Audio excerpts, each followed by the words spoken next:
Welcome to Just Energy Radio with your host, naturopath and medical intuitive, Dr. Rita Louise. We have learned from Einstein's theory that matter and energy are one.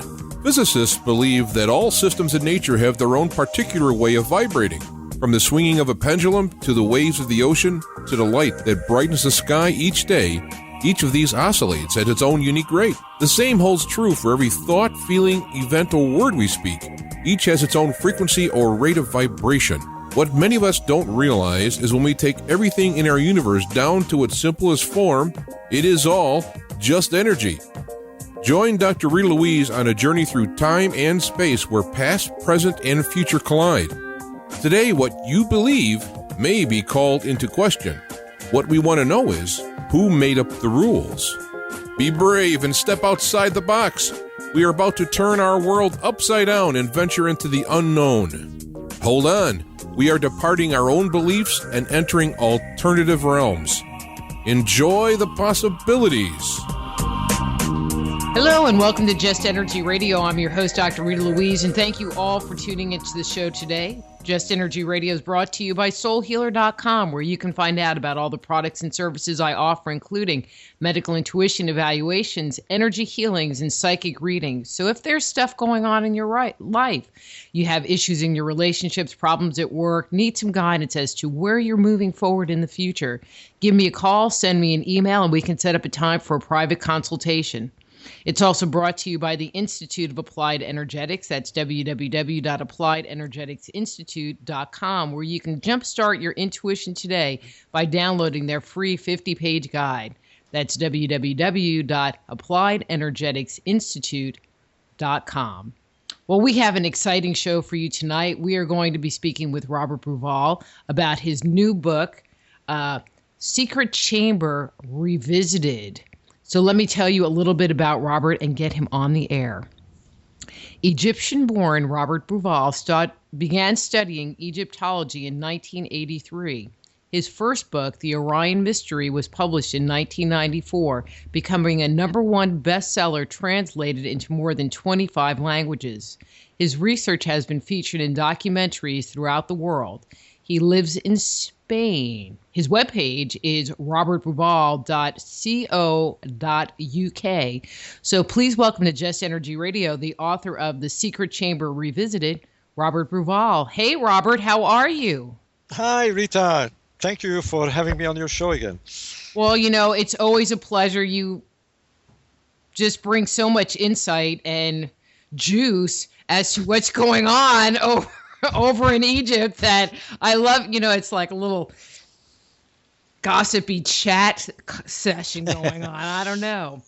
So, Robert, the last time we spoke, there was a huge controversy going on with a couple of German guys who got some ochre from above the King's Chamber. And I was just wondering if you could give us a little update on what's going on with that. I certainly can. And as it happens, I was talking to one of them just a few minutes ago. I've become rather friendly with one of these Germans called Dominik Gorlitz, Dr. Dominik Gorlitz. He's got a rather unusual title. He's an experimental archaeologist. He studied, I think, if I'm not mistaken, at the University of Dresden. And what it entails is that he does experiments in archaeological issues, particularly in navigation. A lot of people don't know this about him, but he is the successor and follower of the famous Swedish explorer Thor Heyerdahl. You remember Thor Heyerdahl of the Kon-Tiki? I do remember Thor. Mm-hmm. Well, Dominik Gorlitz is working with the son of Thor Heyerdahl, and they are pursuing the theories of Thor Heyerdahl of trying to prove that navigation was undertaken by the ancient Egyptians in particular across the Atlantic, and that many people of ancient cultures navigated the Pacific. Anyway, that's Dominic Gorlitz, and I was on the line with him, and particularly mainly because the matter has gone to a rather curious situation. But let me give you the background to this, so your listeners are more aware of this conundrum. Okay. We call it the cartouche affair. Okay. So Only you would come up with names like that, Robert. Yeah. I've got another one called the Giza Gate, but we'll do that later. Okay. Well, the cartouche affair is a rather odd one. First, let's explain what this cartouche thing is. As many of your listeners would know, the Great Pyramid of Giza, that Egyptologists claim to be the work of the fourth dynasty pharaoh called Khufu, Cheops, does not contain any inscriptions, or at least no official inscriptions. That's one of the many mysteries that this monument presents us with. I mean, there is no writings, which is an oddity in itself, because we know that the ancient Egyptians just loved writing. Monuments before the construction of the Great Pyramid and after are full of inscriptions. I mean, all you have to do is visit the temples of Egypt, and they're like giant books in stone, if you like, with inscriptions from bottom to top. So, big questions that always been in the mind of researchers is, first of all, why this most important monument does not contain inscriptions. Having said this, there are indeed inscriptions, but not official. They're known as graffiti, and they were discovered in 1837. And the place that they were discovered was the so-called relief chambers above the King's Chamber. Now, the Great Pyramid has three main chambers within its core. One subterranean chamber under the monument, another one known as the Queen's Chamber, which is higher up within the monument itself, and then further up the so-called King's Chamber. Now, the King's Chamber is made of blocks of granite, huge blocks of granite. It is like a giant rectangle in area, and the roof is flat. It's got a flat roof made of granite beams. And these granite beams, there's 9 of them that span, each span about 7 meters to form the ceiling of this chamber. They're gigantic beams. They weigh about 70 tons apiece. And here is the thing, that nobody suspected until 1837 that there might be chambers above that ceiling. In 1837, you'll have to interrupt me, by the way, Rita. You know me, I'm one of those that doesn't stop unless you push the pause button. I love listening to you talk because it's always so fascinating. So you just go ahead. Okay. Okay. Well, and I have to tell you, my listeners, the comments that I get is, and she lets him speak. Well, frankly, you're the kind of interviewers I really like, because very often it's nice to stay on the same line of thought until you want to change the direction. But anyway, let me carry on. Okay. So we are now in 1837, and here comes a rather oddball of a British explorer called Howard Vyse, ex-Colonel Howard Vyse, who apparently was very rich, and somehow persuaded the ruler of Egypt at the time to give him permission to explore the Giza necropolis, and particularly the Great Pyramid. In those days, things were very slack, and Howard Vyse, to make his life easier, used gunpowder to blast his way in those pyramids to try and find chambers. Well, he noticed that there was a small opening above the entrance of the King's Chamber. Now, what leads you to the King's Chamber, by the way, is the so-called Grand Gallery. It's an enormous corridor sloping and leading all the way to the entrance of the king's chamber. Where the grand gallery butts at the entrance of the king's chamber, at the top of this gallery, it's about 7 meters high, very difficult to see, by the way, unless you have very strong lighting, this small opening. Anyway, he noticed it, and he entered he using a ladder, he managed to enter this opening, and it was a small tunnel leading to a very low chamber above the king's chamber, above those granite beams that I described before. Now, this chamber, oddly enough, had already been explored by another oddball British called Nathaniel Davison. And we know this because he had inscribed his name on one of the stones. Now, what Howard Weiss suspected, and he was quite right to suspect this, that there might be other chambers. And he used gunpowder to blast his way through the ceiling of this so-called Davison chamber, and discovered the 4 chambers above. They're known as the relief chambers. Now, they're not quite chambers, by the way. They're rather low. Some of them you really have to crouch. I've never been there, but I've seen films, and a lot of people told me their experience in them. And their floor, of course, is made, the bottom one is made of the top of those beams that are in the king's chamber, right? Exactly. Mm-hmm. And the ceiling of each chamber is made of similar beams. So there's now 5 of these chambers. There's the Davison chamber plus 4 that Howard Weiss discovered. He gave them rather odd names, all British names, of course. One is called Wellington's chamber, the other one Nelson's chamber. The topmost is called Campbell's chamber. They're names of various important characters in British history and some of his friends, actually. The 4th chamber is called Lady Arbuthnot, whoever she was, some friend of his. Okay, interesting. But go ahead.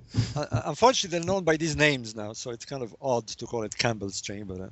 Anyway, the thing is that not only he discovered this chamber, which was quite a stunning discovery, he found out that in the top 4 chambers, not in the lower one, not in Davison chamber, but in the other chambers, there was graffiti. Some Egyptologists call them quarry marks, painted with red ochre paint. And the topmost one chamber, the Campbell's chamber, is the most interesting, because there, in Campbell's chamber, I'll be very precise, on the southeast corner of the chamber. Now, that top chamber, Campbell's chamber, has a peculiarity of having, unlike the ones below, it has a gabled roof. And that gabled roof is made of limestone. It was erroneously thought that the whole idea of these chambers, hence the name relief chambers, was to relieve the weight of the mass above, so that the chamber, the king's chamber, would not be crushed by the weight of the pyramid. But this is now rejected by structural engineers because they don't relieve anything at all. In fact, they cause a problem. The dead weight of these granite beams, there's 43 of them, each weighing 70 tons. So you can imagine it's about 2,500 tons of dead weight on the walls of the king's chamber. It's actually caused cracks. But having said this, are there any thoughts on what the chambers were used for then, or what their purpose was? Whatever their purpose, it isn't a practical one. Okay. So it's a magical one. It is a symbolic one. Like everything else in the pyramid, by the way. Like everything else that Egyptians did, by the way, had a very strong symbolic and magical purpose. I mean, since you've asked the question, people often ask me, what are the pyramids for? You know, what function did they have? And the only way you can explain this is that they had a metaphysical function. In other words, that they were supposed to be part of a magical activity that would, in the case of the pyramids, would convert the physical body of the king into a spiritual entity, to travel back to the sky and join the gods among the stars. So the pyramid has a metaphysical function. If we try and give it some sort of practical function, it doesn't work. I know a lot of people have suggested that it was some sort of machine and or an energy machine or a water pump or whatever.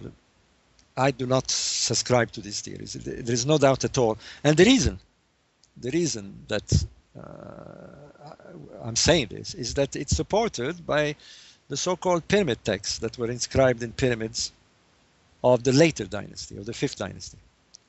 So although these 4th dynasty pyramids do not have inscriptions, definitely we know from the 5th dynasty and 6th dynasty pyramids that are not very far away, by the way. They're in Saqqara, about 7-8 kilometers from Giza, and these are loaded with text. Hundreds and hundreds of lines of text. Rita, I'm going to just close a site. Hello, you still there? Yeah, I'm still here. Yeah, because somebody's trying to call me. Okay, well, here we are. Is that in the pyramid text make it very, very clear that the whole idea of the pyramid is that it's the hardware of a process, of a ritual, during which a physical body, that of the king, would somehow, assisted by this structure, be converted into a spiritual body, and somehow be transmitted skywards. So that's what these monuments, at least in the minds of the ancient Egyptians, served. I know that very very often I'm asked, well, did it work? My answer is I don't know. They certainly believed it did because they went to a lot of trouble doing them. Anyway, let's get back to our cartouche affair. Okay. So, having said that there is this graffiti inside those chambers, the topmost, the Campbell's chamber, contains one very specific graffiti, which is the cartouche of King Khufu. Now, for those listeners who are unfamiliar with what it means, a cartouche is a name given by the French explorers when Napoleon invaded Egypt, which in English means a cartridge. So if you can imagine the shape of a cartridge, it's sort of oval shaped, or a bullet. And a cartouche, a design, if you like, that has an oval shape, and inside that oval is inscribed in hieroglyphic signs the name of the king. And in this case, it's inscribed Khufu. And this, to Egyptologists, was the proof positive. That's it. They found the name of the king inside the Great Pyramid in a completely sealed chamber.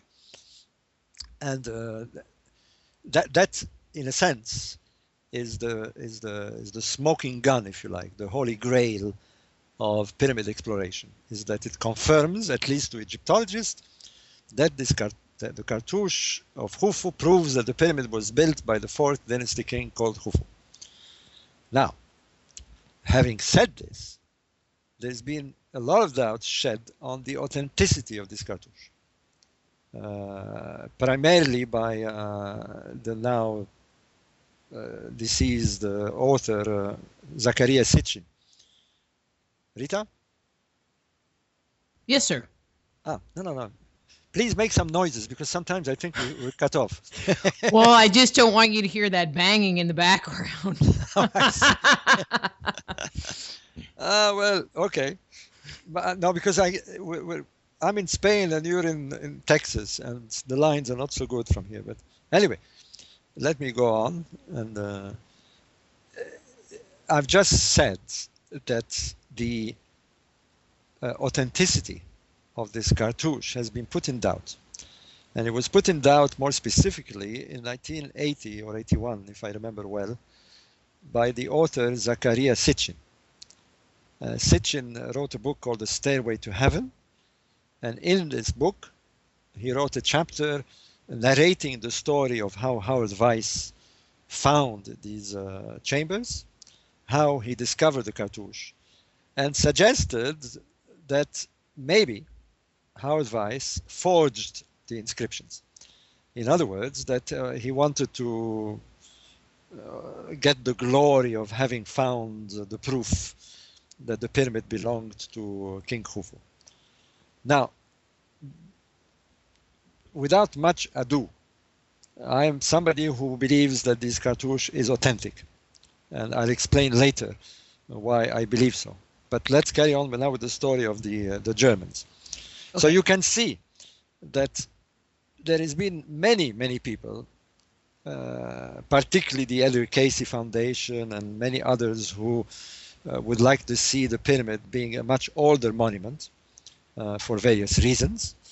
And by the way, I would love it to be an older monument. I mean, I have no problem with that. But, you know, facts are facts.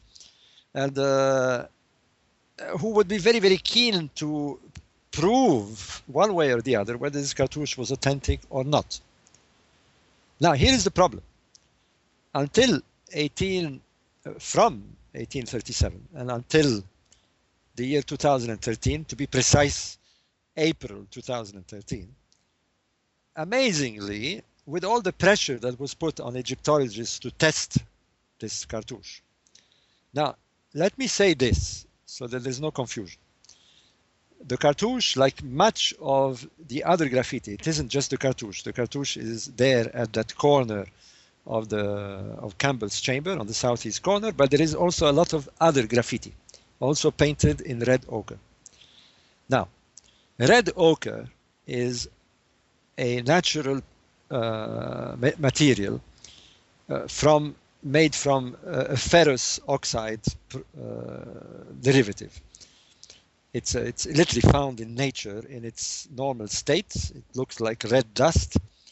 And if you mix it with water, you get this beautiful paint. And because it's an earth natural material, it will last virtually forever. I mean, it's been used, by the way, not just by the ancient Egyptians, and not just inside the Great Pyramid. Graffiti is found in many other places in Egypt, dating from ancient Egypt. You'll find it daubed on temples, on quarry marks. So it's nothing unusual to find these red ochre marks. By the way, I'm going to divert a little bit. Okay. Similar red ochre graffiti has been found behind the Gantebrick door. You remember the Gantebrick door at the end of the southern shaft in the Queen's Chamber? Where they sent that probe up? That's right. Well, very recently, they've investigated using a fiber optic camera through a hole that National Geographic had pierced in 2002. Just before the revolution of 2011, a British team passed a fiber optic camera and managed to film. And what they filmed on the floor, there's a small space between the Gantebrick door and another door that was found by the National Geographic. There's about 50 centimeters, about a foot and a half of space. And on the floor of this space, they found red ochre graffiti. And if you ask me at the end of this interview what it means, because what this graffiti says is very mysterious. But let's leave it on the side at the moment. So anyway, all right, I'm going to make a note because now you got me thinking. Well, that's because I'm a good writer. Huh? So, yes. I whet your appetite, as they say. Having said this, you cannot carbon date non-organic material. In other words, there's no point carbon dating this red ochre paint because it won't give any results. However, somebody, I'm not quite sure who, a while ago suggested that perhaps in order to stick the red ochre paint on the walls, they might have mixed it with natural resin. Now, natural resin is organic, and that can be carbon dated. So you can see that there's a possibility of getting results if one can get a sample from this graffiti and test it. Makes sense to me. All right. The thing is that our friends, the Egyptologists, being what's the word? Uncurious, did not bother to do this. And many people were writing to the Egyptological community saying, well, listen, why don't you do that? A bit like opening the door. We still don't know what's behind the doors of the Great Pyramid. For some reason, Egyptologists are particularly uninterested. So finally, these two Germans come into the picture. Now, nobody had any idea who they were. In fact, we didn't know until November of last year. Let me explain what happened very briefly. There is a gentleman, one of these Germans is a writer called Stephen Erdmann. Stephen Erdmann, I know now, has written several books about the Great Pyramid and the Giza necropolis. And he's one of those that very much believes that the monument is much older and is the work of a lost civilization. Now, having said this, Stephen Erdmann has visited the pyramid many times in the past. He's somebody who has visited the pyramid on several occasions, not just as a tourist, but as a private visitor. Now, I need to explain this because this is the crux of this scandal. Believe it or not, Rita, you can actually obtain a private visit permit to go and visit the pyramid all by yourself for 2 hours anytime, before closing and before opening hours. Rita, are you there? So I'm just going to assume that you just have to pay a certain amount of money because I'm sure there's money involved. Oh, yes. Indeed there is. Well, let me tell you this. I mean, it's something that I've always been baffled about. First of all, that you can actually rent out the pyramid. I don't know of any other national monument in the world that you can rent out privately. And is it supervised? Well, yeah, it is. But let me explain how it's done.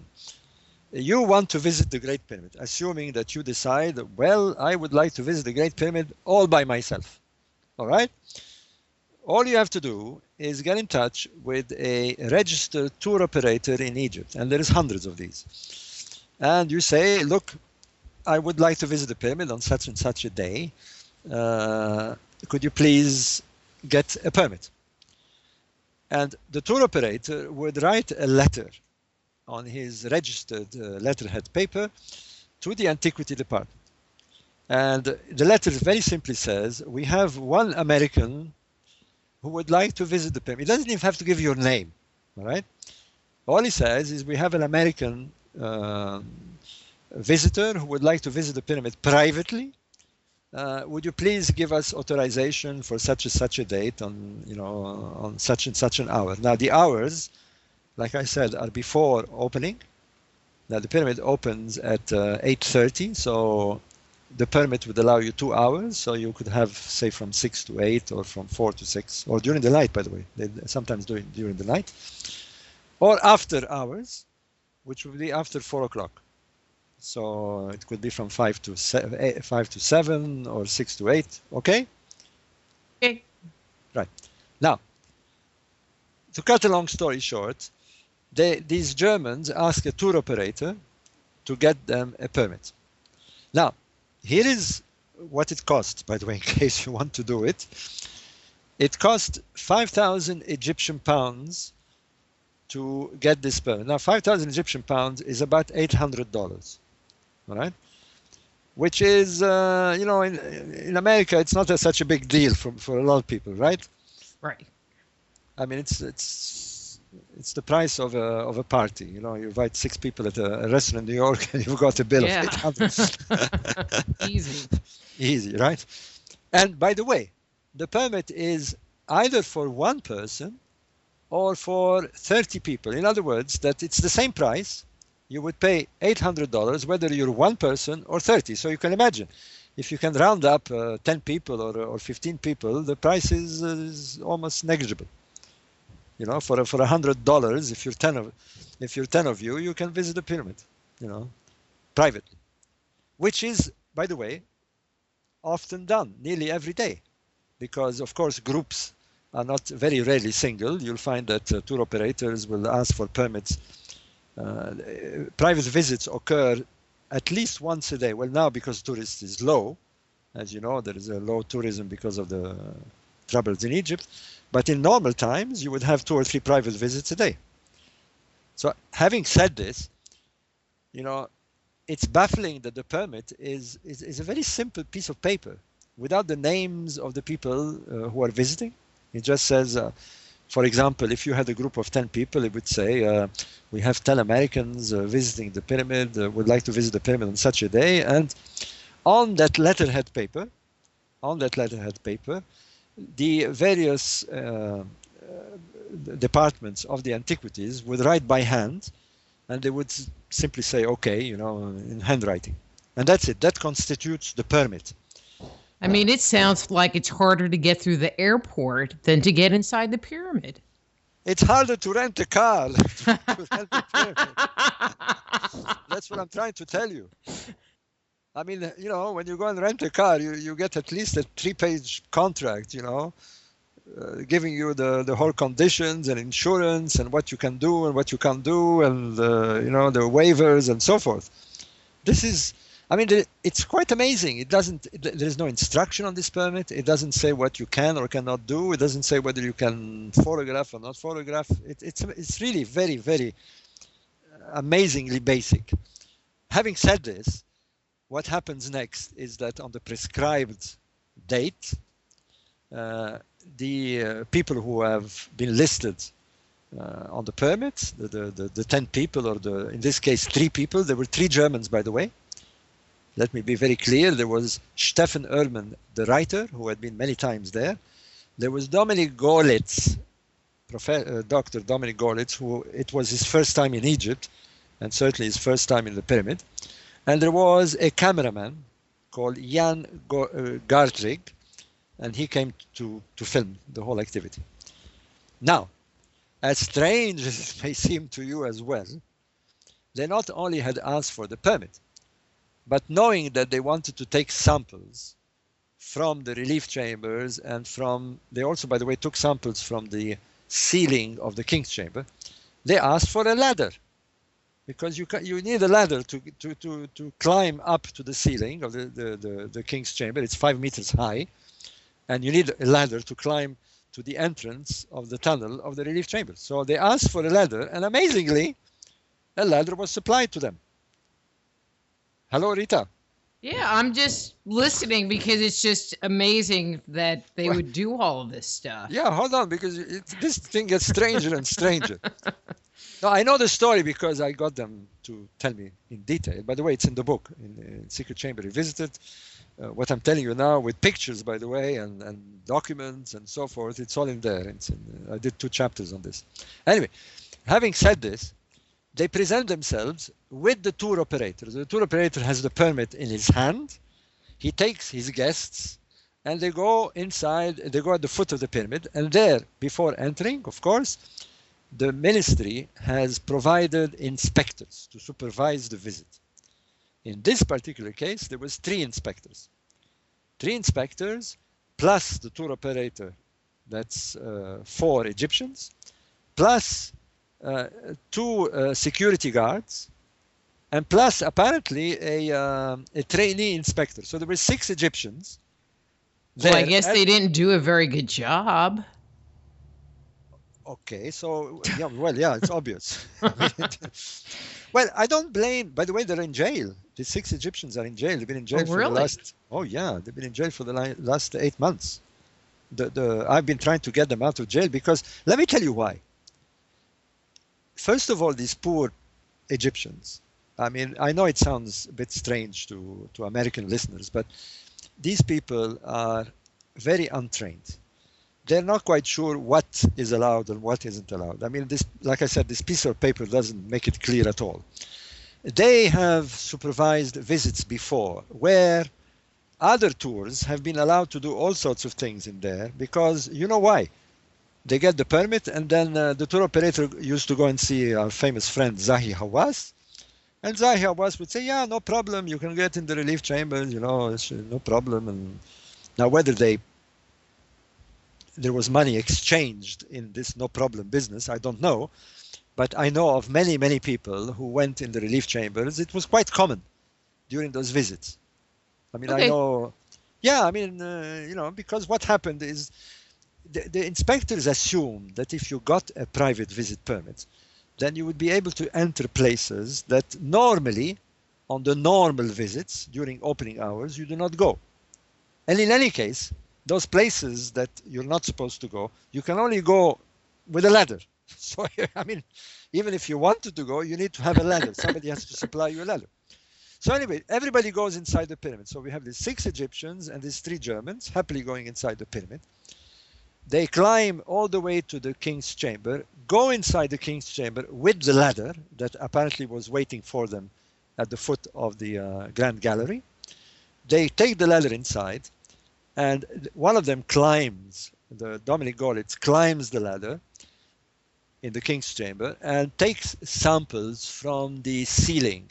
Now, the reason they wanted to do this is very important, by the way, Rita, because this will prove to be more important than the red ochre, as you will see. The reason they were keen to take samples from there is that they had noticed, like many people had noticed before, by the way, that on the edges of these granite beams were dark patches. Now, it had Of like soot from light? Well, exactly. Everybody had assumed it was soot. But they had managed to see high resolution photography. And it was clearly encrusted inside with the granite. It is as if something blasted it inside. So they were very keen to see what it was. And you'll probably find pictures of this. Well, there are pictures of this in the book, by the way, but I've put some pictures of these black markings on my Facebook. Now, what is odd is that, as I said, there is 9 beams that form the ceiling. And at the edge where the beam meets the wall, each of these beams on both sides of the beam, as they butt against the wall, there is this black marks. It's as if something was used to lift them, to put them in position and cause these black marks. Don't ask me what they are. I know what they are, but I cannot tell you. And the reason is that I'm not being secretive.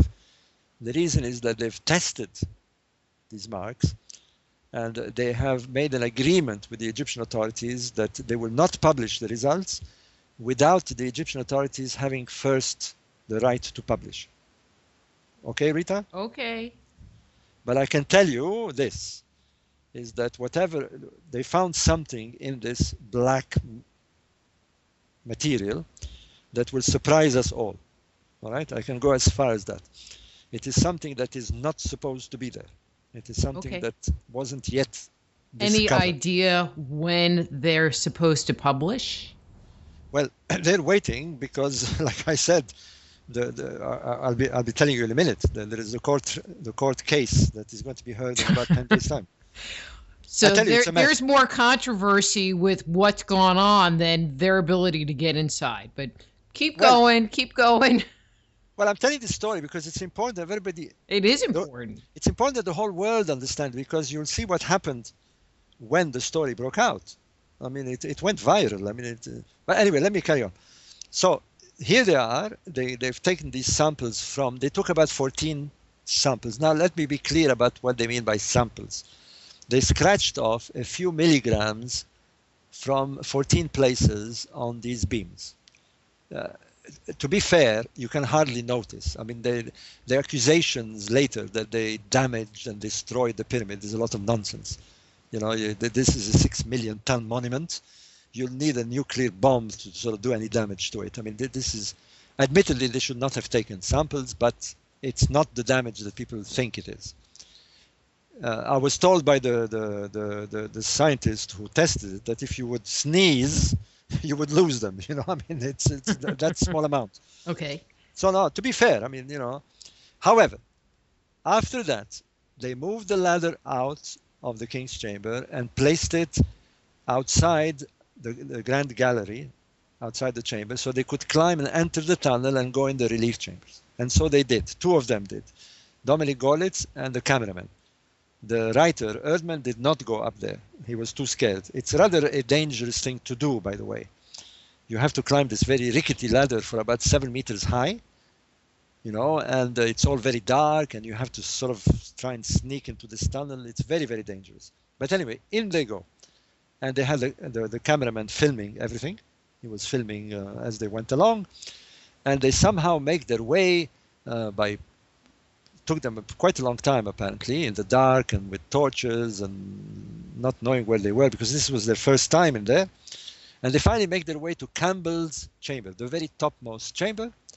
And they go to the southwest corner, and they take about 2 milligrams of this red ochre graffiti. Now, I'm not going to tell you where they took it yet, because you're going to see where the drama explodes in the most unusual manner. So that's it.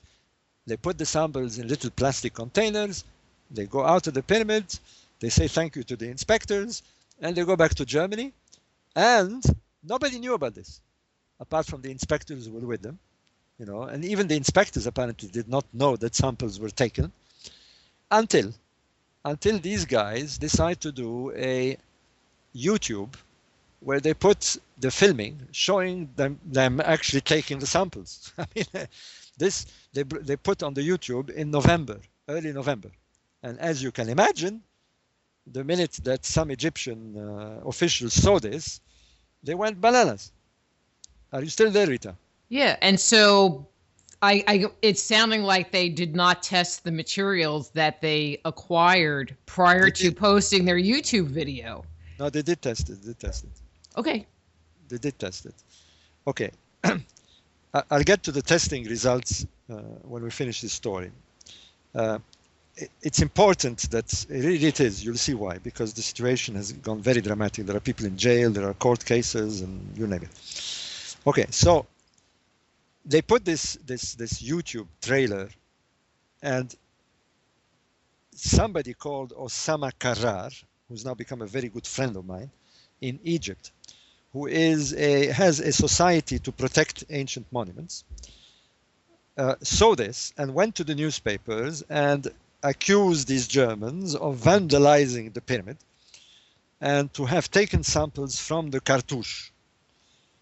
All right, this was, to be precise, on the 8th of November last year. Mm-hmm. Now, what follows is even more bizarre. I heard very vaguely about this, and I was actually traveling in Italy at the time. I was giving lectures in Italy. And on the 10th of December, about a month later, a friend of mine calls me from Egypt and said, listen, have you seen the Egyptian paper Masri al-Yom? It's a very popular newspaper called Masri al-Yom. It means Today Egypt, or Egypt Today. And I said, no. He said, well, you better have a look. I'll send you the digital format. And are you going to believe this? There is Zahi Hawass, with a picture of Zahi Hawass looking very, very angry. And the title says, Zahi Hawass says that a Belgian Jew called Robert Bauval paid Germans to steal cartouche of King Khufu.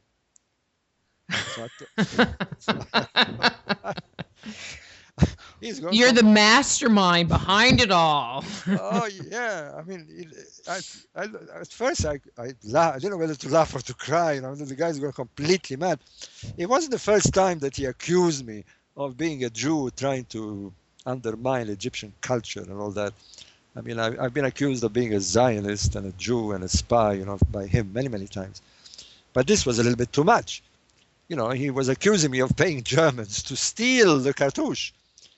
So I thought, wait a minute, did they damage the cartouche? Did they take samples from it? Did they steal the cartouche? Now, to steal the cartouche, you actually have to cut the block. You have to go there with a cutting tool and literally slice it off the wall. So I thought, what the hell is this? So I said, I've got to find these Germans. I mean, I've got to find and see why he thinks that I'm paying them to steal the cartouche. I finally traced one of them through Facebook. And that's how I got to befriend Dominic Gorlitz. He was in New York. Gotta love Facebook. It's got its uses. So, I put an open message saying, this is Robert Bauval. I would like to contact Dominic Gorlitz and Erdman. Please get in touch with me. It took about 3 days, and finally, Dominic Gorlitz contacted me from New York. He was now in New York, and he had no idea about all this. You know, he had heard in the newspapers that they were accusing him of vandalizing, but he didn't know that Hawass had said I paid them and all that. So I said, well, listen, who are you for a start, and did you steal the cartouche? And why did you tell Hawass that I paid you? He said, no, we never did. And we not only we didn't steal the cartouche, but we didn't touch it. So I said, hold on. I mean, look, everybody's seen the video. You know, you're taking graffiti from the corner where the cartouche is. He said, yes, it's true, but we didn't take it from the cartouche. So I said, no, come on. I mean, you know, well, it sounded very genuine. So, okay, I said, well, but, you know, you'll have to prove this because the newspapers are full of it, that you took samples from the cartouche. And that's very serious because taking samples from some graffiti, well, okay, it's not very nice, but it's not a big deal. But taking samples from this cartouche, you've touched the Holy Grail. I mean, you've touched the equivalent of God's signature on the pyramid, you know, of Jesus signing his cross. You know, I mean, this is not good. Not good. So he said, look, we didn't. You know, so he said, well, let me send you some pictures. So he sent me some photographs, and well, the photographs showed him taking samples, high definition photographs, by the way, of taking samples from somewhere, a graffiti near the cartouche. All this, by the way, is in the book, by the way, all the pictures and all I'm telling you here. And on many interviews that I've done, by the way, on this matter on YouTube, where you can see the images. So anybody wants to check, please Google cartouche affair, Robert Bauval, you're going to get a lot of information. Okay. But having said this, I contacted the Egyptian authorities, and first I said, listen, but I asked Dominic to write a statement that he didn't know who I didn't know who they were. They knew who I was because of my books, of course, and nothing to do with this. I sent it to the newspapers. I even sent them my birth certificates and my baptism certificates to show them that I was not a Jew, although I don't mind being a Jew. Quite honestly, I don't care if I'm a Jew or a Christian. But in Egypt, as you know, being accused of being a Zionist and a Jew is not very good news. So anyway, I sent them my certificates, and you know, all this was fine. But they kept accusing the Germans of having taken samples from the cartouche. So I said, well, maybe they did. I don't know. They're telling me they didn't. And I've seen the pictures, but maybe they took them and they don't want to tell us. Now, 7 days after the accusation of Hawass, the Ministry of Antiquities finally decides to send inspectors to inside the relief chamber to check all this. Amazingly, they hadn't yet sent anybody to check whether this cartouche was stolen or damaged or whatever. So in they go, and I'll give you the exact date. There is 4 inspectors that went in there on the 17th of December. I managed to, and they photographed, of course, the whole visit. They photographed the area, and lo and behold, the cartouche was still there. The cartouche was there. It was definitely not stolen, and definitely looked very... Was there any damage?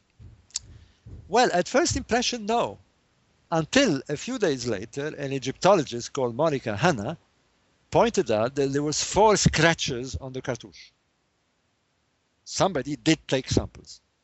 So at that point, I phoned Dominic Goritz again. He was now in Germany, and said, listen, you guys have been BSing me, all right?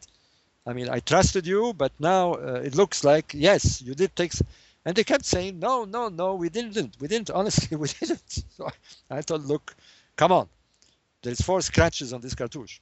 And then at that point, I remember I saying, well, okay, let's find photographs of the cartouche before you guys went, and let's see if there are scratches on it, right? I mean, that's the way to go about it. That makes sense. Mm-hmm. And I remembered that my good friend, Dr. Robert Schock of Boston University, had been in the relief chamber several times. In fact, he had been in the relief chamber once in 2003. I know that because I was in Egypt at the time. And he had been again in 2006 to do a documentary where they actually filmed inside the relief chambers. So I called Robert Schock and I said, Robert, I mean, you know, you obviously took pictures. Yeah, I took dozens of pictures, high definition, of course. I said, well, can you send me pictures of your visits? You know, let's see. And he did. And here is what came out of all this. In 2003, the pictures that he sent me, the cartouche was not scratched. There was no scratches on it. But in the picture of 2006, the scratches, there are 4 of them, by the way, 4 scratches are exactly the same as the inspector had seen now in December of last year. So there was no doubt at all that the Germans were telling the truth. Yes, they took red ochre graffiti samples, but no, they didn't take it from the cartouche. And that is a fact. That is a fact, and that is the truth. So I contact the Egyptian authorities again, and I say, well, look, yeah, they shouldn't have taken samples, that's true, but they didn't take it from the cartouche. Meanwhile, these people in Egypt, you know, who had already blasted the accusation from Hawass, and it had gone completely viral. Are you still there, Rita? Yes, sir. I'm just listening. Because the accusation of Hawass caused a gigantic problem, because he was, of course, Minister of Antiquities, and it prompted Interpol to investigate. It prompted UNESCO to investigate. Interpol to investigate? Yes. Holy crap. Well, I mean, he was saying that a Belgian Jew, me, paid the Germans to steal the cartouche of King Khufu. I mean, that's a very serious crime. You know, it's a Great Pyramid. This is a national heritage monument under UNESCO protection. I mean, yeah, it would involve not just Interpol. It involved the Egyptian security police. It involved the Ministry of Interior in Egypt. It involved the Ministry of Exterior in Germany. It involved Interpol, and everybody was trying to find this stolen cartouche, which was at the end not stolen and not even damaged by these Germans. But by the time we managed to demonstrate this, it had gone viral. It was on the news, it was on CNN, it was on BBC, it had gone all over the place. Well, you know, they say that even bad press is good press. Well, bad press for me was good press because, of course, it brought me to the attention of this investigation. Of course, now I was thrown right in the middle of it. I was absolutely convinced that the Germans did not take the cartouche, and this is 200% sure. However, the question is, what should they get punished for taking graffiti, and in the circumstances that they took it? Because after all, they did have a private visit permit. After all, they were supplied with a ladder, and after all, they were supervised by 6 Egyptians. So I'm not quite sure how you can punish these people. You know, they had assumed, wrongly, admittedly, but they had assumed that it was okay. That the inspectors were quite okay with them scratching a bit of this black stuff and taking a few milligrams of graffiti. Now, yeah, I'm not you know, if it was one place, but 17 places, I think would be kind of obvious because the inspectors probably helped them move the ladder around. No, they had to be helped by the inspectors, there's no doubt. Mm-hmm. First of all, that the ladder was already placed within the pyramid for their use. That's already a big help. And 2 is that apparently while they were moving the ladder in and about, the inspectors were with them, moving the ladder and all this. The only thing that the inspectors did wrong was to supply them with a ladder and to let them go in the relief chambers and to climb this ladder to go up.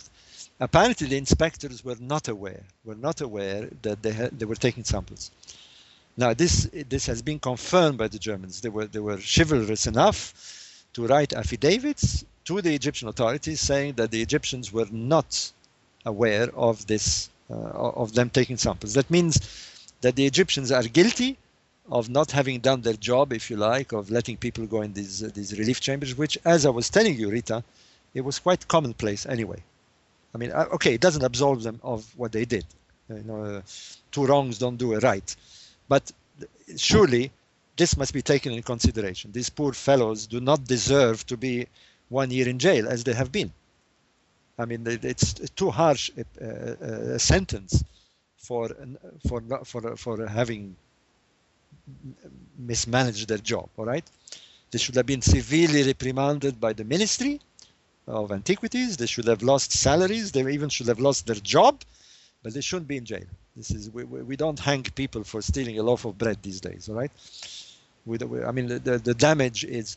Look, You're still there, Rita. I keep asking you. Yeah, I know. Just keep going. I'll interrupt when I want to. Yeah. Sorry if I keep doing this because I know my computer in Spain plays up a bit. Okay. Let me give you a metaphor because people need to understand this. Now, as every American knows, you can have private or visits, right? You can pay well, I don't know if they charge, but you can have a visit in the White House, right? You can even have there are visiting hours and you can visit. Now, suppose that you went on those visits. You paid your ticket and you went on those visits. And there are inspectors, of course, there and people and security guards. Now, suppose that you want to enter the bedroom of the president. One would assume that the security guards would tell you, no, it's not allowed, right? Yeah, and it'd be like, going through their panty drawer and everything. Exactly. So not only you're allowed to enter the place, but they let you go in, and what you do is you take an ashtray, okay? You take an ashtray. Now, what is the punishment? What is the punishment? Well, I'm not so sure, because you're going to say, well, listen, I was there, I went on a private visit, and I asked the security guards, can I enter the bedroom of the president? They said it was okay. I entered the bedroom of the president. They saw me take the ashtray. They didn't say anything. I went away, all right? Now, admittedly, you shouldn't have done it, but how do you punish? I mean, it's one of those strange crimes that should not have taken place, but it did take place in these circumstances.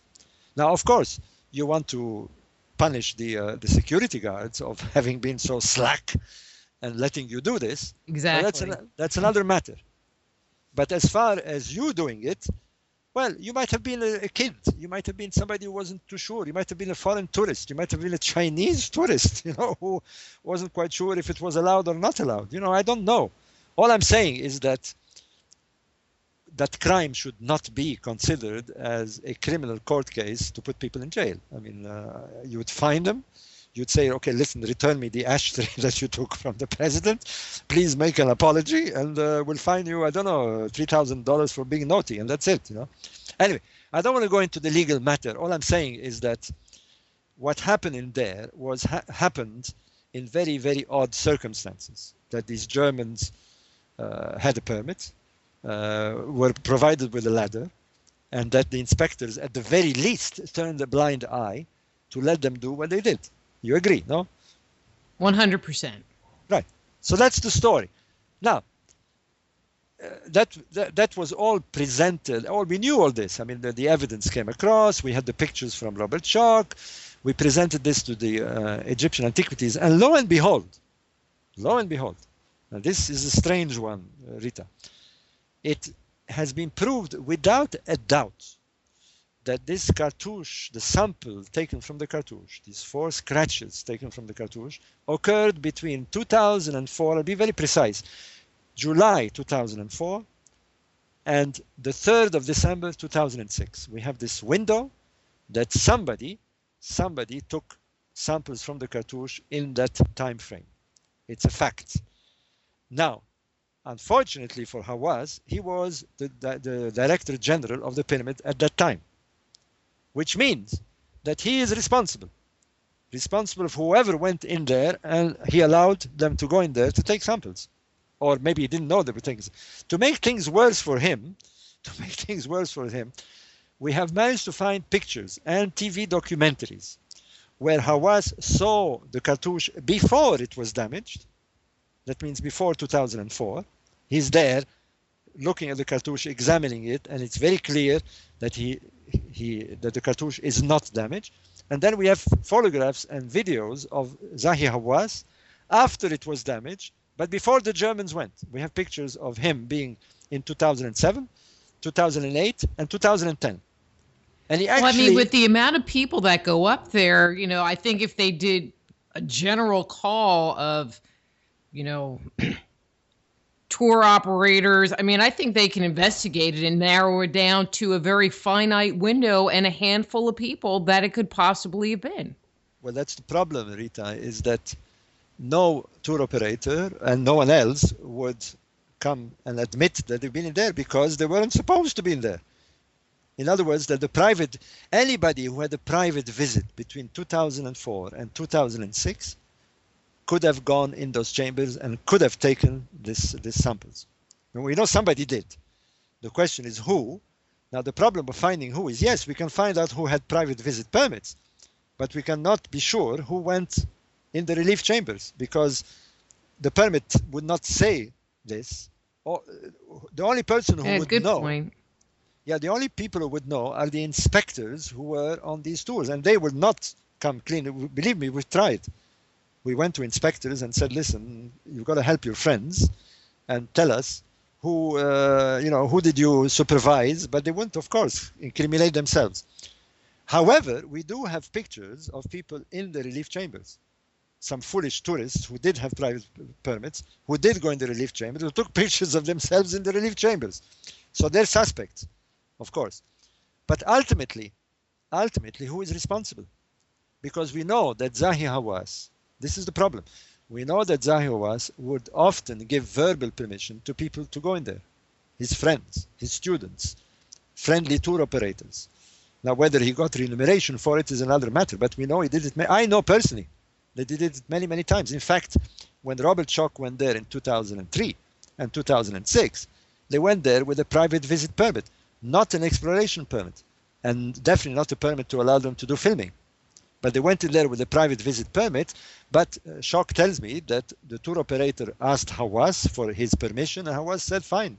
And in fact, more than this, he met them at the foot of the Great Pyramid with inspectors and instructed the inspectors to take them to the relief chambers. Look, all you have to do is go on YouTube to confirm what I'm telling you. It's all there. I mean, put relief chamber Zahi Hawass, and you're going to find him. Or people, you're going to find even Robert Schoch, who's put it on YouTube. It was common practice. Okay. Unfortunately. Yeah, what I'm saying is just now, amazing. But go ahead. Well, what's amazing is that Zahi Hawass, because he was in charge and because he was omnipotent, because he could do anything he wanted, he was protected by his position, he's protected by the Mubarak family. If he gave verbal permission to anyone, that was it. That was it. Nobody would question it. There was a days where you could go to Zahi and say, listen, I would like to climb the Great Pyramid. And if he liked you, or if you made him happy, if you read between the lines here, then he would say fine. And nobody would bother you, because the inspectors would never contest a direct verbal order from Zahi Hawass. A bit like I suppose a bit like in America, if Obama says to one of his staff, listen, I want you to go there, and he gives him a verbal instruction, he would do it, right? Mm-hmm. This is what would happen with Zahi Hawass. Now, the problem is that it wasn't okay. It wasn't okay because allowing Tom, Dick, and Harry and friends and tour operators and tourists to go happily in these relief chambers, well, all he needed is one person to behave badly and take those samples. And we know somebody did. And the person who holds the responsibility where the buck stops is Zahi Hawass. Now, the ministry knows this. Zahi is no more the Minister of Antiquities. He was fired. Yeah. So what is he up to? Just a little side question. What is he up to these days? Because he's, it's been very quiet from that camp. Well, he's ducking because this cartouche affair has brought attention to many other problems. It has brought problems to other things that he would allow on the Giza necropolis that he wasn't, strictly speaking, allowed to allow. If you get my drift. Okay, let me ask a kind of different question. You said that they took samples and there are 4 scratches. But do you think that they're samples, or do you think there possibly could have been some kind of accident? Because if they took samples, you would think that there would be some kind of results by now coming out. Yes, absolutely, and of course we've thought of this. I mean, I say we because I'm not the only one investigating. There is Egyptian investigators. There is the security police. There is the courts. I mean, I'm the investigator who makes this public, if you like. I've written all this in the book. I'm talking to you. You're the Belgian Jew. Come on, we all. I'm the Belgian.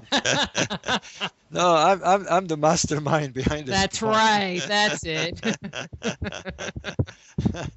Well, actually, I'm laughing because when was it? In was it in 97, I think, there was a book written called The Stargate Conspiracy, written by two British authors, and in this book they had accused me and various others, Hancock and John West, of masterminding a takeover of the world in collusion with aliens. And we were supposed to be in collaboration. That's Yeah. We're supposed to be in collaboration with the MI5, the CIA, the Mossad police and secret police in Israel to take over the world because aliens were instructing us. And so when I told my son this, he said, "Cool, Dad. I love it." So in many ways, I'm laughing because well, my son is now 30 years old, but if I told him I had masterminded such a plot, he would love it. Now, okay, getting serious on this. The problem is this, Rita. The problem is that since the 1970s, late 1970s, Zahi Hawass has been, to say the very least. Hey, Robert, can we take a quick break here? I just looked at the clock and we're running a little behind, so hold on one second. Hold that thought. I'm Dr. Rita Louise. We're here talking to Robert Bauval about his book, Secret Chamber Revisited, and we'll be back with Robert after these words from our sponsors.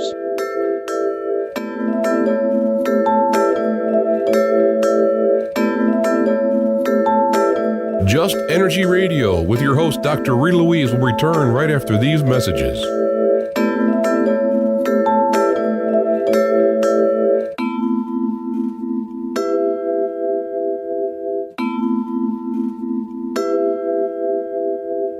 Listening to IRN, the Inception Radio Network, Chicago, Illinois.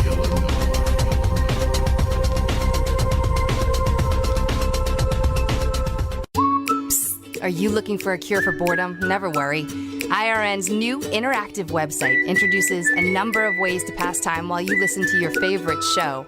Choose anything from the IRN Chat Lounge, the Game Lounge, Video Lounge, or the Mood Lounge. These fun, exciting features let you chat in real time with fellow listeners, view live skywatches, play daily posted online games, or pick a show based on topic. The choices are endless.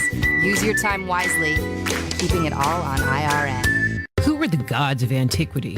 They've been described as the forces of nature, levels of consciousness, and aspects of our psyche.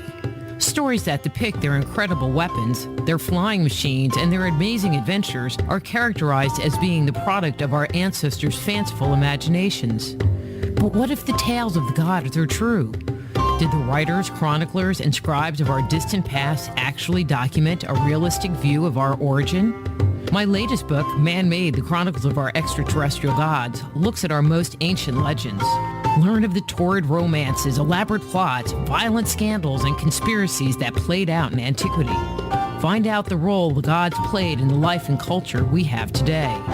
If you want to find out the truth of who we are and where we come from, order your copy of Man-Made today. For more information, go to www.manmadethechronicles.com. That's www.manmadethechronicles.com. Hello, Inception Radio Network listeners. This is Amanda. Remember, you can take your Inception Radio shows on the go. Just download the Inception Radio Network app for your iPhone, iPad, or Android smartphones and access live shows, past shows, guest lineups, and much more. Just visit the iTunes Store or the Google Play Marketplace and download it today for free.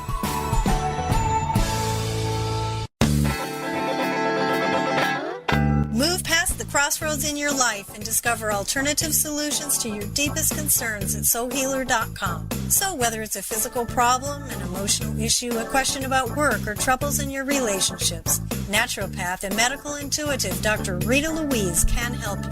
Bring peace, harmony, and health back into your life. Schedule a session today. Visit soulhealer.com right away and live the life you've been dreaming of. You didn't forget what's coming up tonight, did you? Hi, Inception Radio Network listeners. This is Amanda. Never miss that interview you were looking forward to or the show on your favorite topic. Follow IRN on Twitter, I_R_N, and get reminders about the evening's live shows as well as fun and important updates throughout the week. That's I_R_N. and never miss a great show again.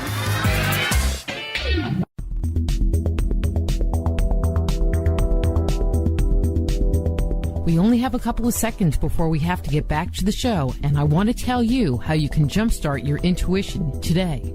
Using my free 50-page introductory guide filled with simple, revolutionary, and proven techniques, you can ignite your intuition and tap into your inner wisdom, all from the comfort of your own home.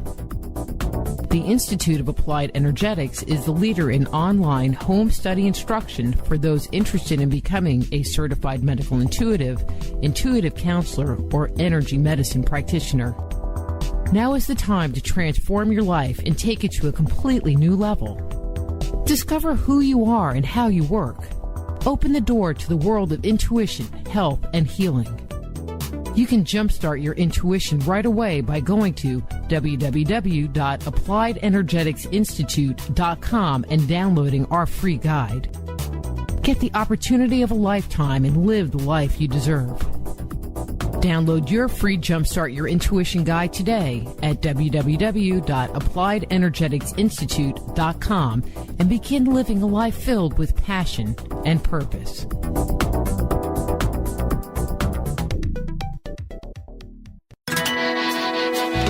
Don't have a computer? Is your internet connection down? Don't worry. Use your trusty cell phone or landline and call into our listen line at 401-283-6700 to listen to the Inception Radio Network 24/7. Again, that call-in number is 401-283-6700. For the Inception Radio Network, I am MJ. Go deep inside yourself and venture into the realm of the unconscious mind with my Meditating on the Kabbalah guided imagery audio CDs. Discover who you are and what you want in life. Meditating on the Kabbalah can help you to open, clear, and revitalize the energetic pathways of your subtle being. They will support you in your spiritual quest by helping you to access the profound insights and inner guidance you need as you work in alignment with your highest good. Let them help you to release negative thoughts and emotions and clear away any limitations that may be keeping you from experiencing your full potential. Walk down the path to health, healing, understanding, and enlightenment with Meditating on the Kabbalah.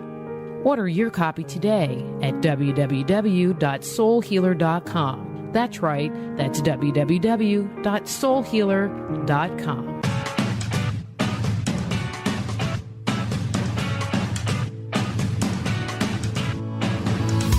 Hello, Inception Radio Network. Would you like your favorite show to be played again live on air? Well, now the choice is in your hands with IRN's live request portal, an easy way to request your favorite show with a simple click. IRN's live request portal now gives you exclusive access to all the shows. How easy is it? Simply type a show name or a guest name, click request, even write a dedication message, and that's it. Try it now. Simply visit InceptionRadioNetwork.com, click on the live request tab under the show menu. Now playing your favorite show is just a mouse click away.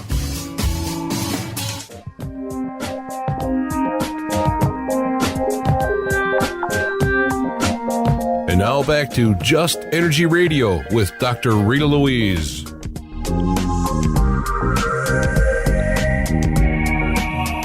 Hello and welcome back to Just Energy Radio. I'm your host, Dr. Rita Louise, and thank you all for staying tuned to the second hour of the show. Isn't this so exciting what Robert's talking about? Just Energy Radio is brought to you by soulhealer.com, where you can find out about all the products and services I offer, and the Institute of Applied Energetics. That's www.appliedenergeticsinstitute.com. So, Robert, before the break, we were kind of talking about what Zahi was doing and what the state of affairs is with this whole cartouche, or what's the thing that you were calling it? The Cartouche affair. The cartouche affair. So, sounds like a good title for a B-rated movie, huh? That's right. Actually, I was going to open up. I think we've covered this cartouche affair. I mean, the problem is this. They've arrested the 6 Egyptians, accusing them of assisting the Germans of stealing the cartouche, which is not true. And these poor guys have been in jail for the last 9 months. And I can tell you, the conditions are horrendous. I was in Egypt campaigning on their behalf with the lawyers, but it's become a political case. And the trouble is this, that they know that if they investigate the real story, it's going to point fingers not only at Zahi Hawass himself, because the damage took place during his tenure, but it will point fingers to a lot of other people who might have been involved with this. So that's the problem. And we have pressurized the Egyptian authorities to investigate, to open a new investigation on this matter, and it's been rejected so far. So somebody is playing behind the scene here, if you see what I mean. Exactly. Hello? Yeah, exactly. And you'll understand why, because this second part of the story involving Zahi Hawass will elucidate why we suspect very strongly that there is a heavy hand behind all this.